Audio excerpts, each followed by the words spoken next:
بسم اللہ الرحمن الرحیم۔ السلام علیکم ورحمۃ اللہ وبرکاتہ۔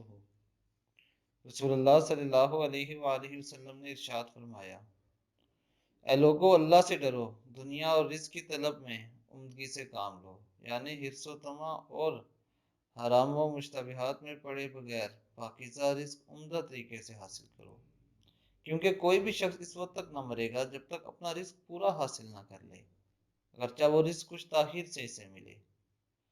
اس لیے اللہ سے ڈرو اور رزق کی طلب میں عمدگی و اعتدال سے کام لو، حلال حاصل کرو اور حرام کو چھوڑ دو۔